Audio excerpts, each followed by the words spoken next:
அன்பு குழந்தையே, மனம் மறுத்து விட்டதல்லவா? வாழ்க்கை வெறுத்து விட்டதல்லவா? இனி நடப்பது நடக்கட்டும் என்கின்ற வெறுமை சூழ்ந்து விட்டதல்லவா? என் மீதான நம்பிக்கை ஒரு புறம் இருந்தாலும் எதுவுமே நடக்கவில்லையே என்கின்ற உன்னுடைய மனம் கனத்து போனதல்லவா? ஒன்றை புரிந்து கொள், என்னுடைய அனுகிரகத்தால் இந்த பிறவியில் என்னை நீ ஆராதிக்கின்றாய். அப்படி என்னை வணங்கும் அவகாசம் உனக்கு கிடைத்ததே ஒரு யோகம்தான்.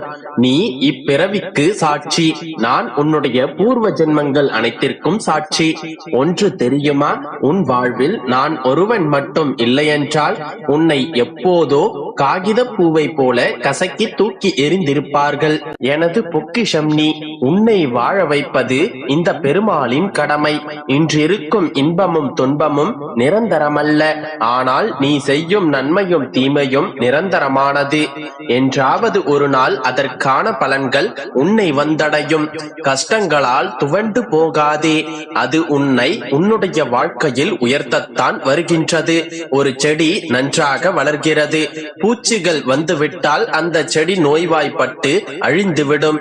அதற்காக உரம், மருந்து என போடுவது அதை நன்றாக வளர்க்கத்தானே.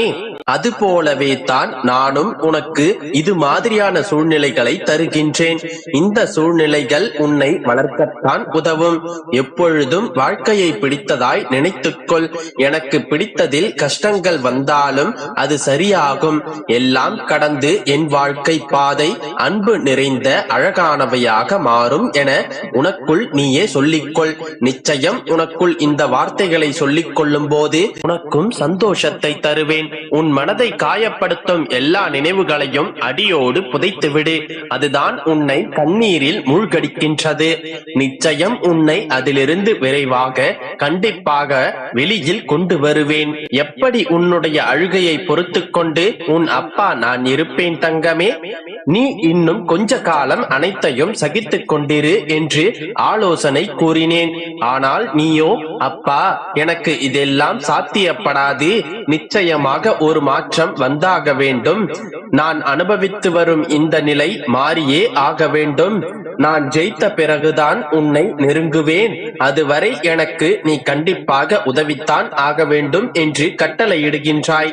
என் செல்ல குழந்தையே, அதுவும் சரிதான். நிச்சயமாக நான் உன்னை தாங்குவேன். உன்னுடைய வாழ்க்கையில் மாற்றத்தை உண்டாக்குவேன். இந்த மாற்றம் இப்போதைய உனது தடுமாற்றத்தை போன்றோ இதுவரை நீ கண்ட ஏமாற்றம் போன்றோ இருக்காது.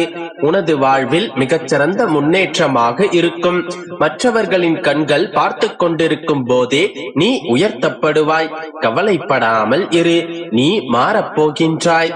புதிய வாழ்க்கையை அனுபவிக்கப் போகின்றாய். தைரியமாக இரு. நீ ஜெயிக்கத்தான் போகின்றாய். அன்று நீ என்னை புரிந்து கொள்ள முயற்சி செய்வாய். பேச முடியாமல் தவிப்பாய். என்னை தேடி அலைந்து ஓய்ந்து ஓடி வருவாய். ஆனந்தத்தில் என்னை பார்த்து அழுதும் விடுவாய். என் பிள்ளையை நான் தோற்க விடுவேனா? அதற்காகவா நான் உன்னை தேடி வந்திருக்கின்றேன்? கவலைப்படாதே கண்மணி. நிச்சயமாக அப்பா உன்னை கரை சேர்ப்பேன்.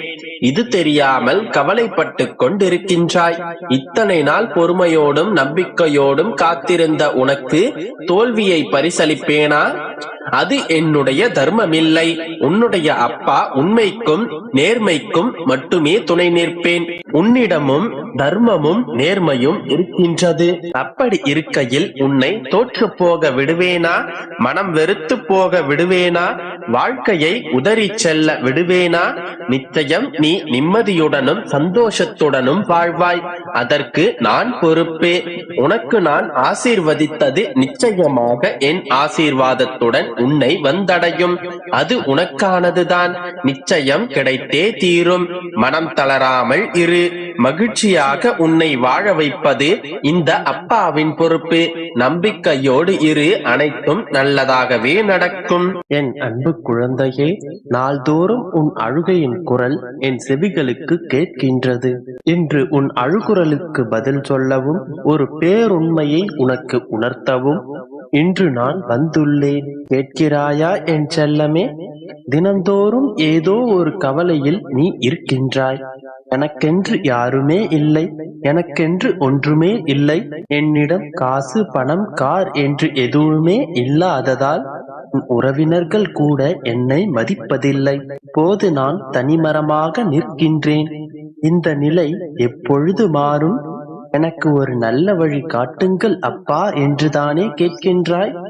என் பிள்ளையிடம் காசு பணம் என்று எதுவுமே இல்லாமல் போனாலும் நல்ல மனமும் குணமும் உண்டு. உடனே நல்ல குணத்தையும் மனதையும் யார் மதிக்கிறார்கள் அப்பா என்றுதானே கேட்கின்றாய்.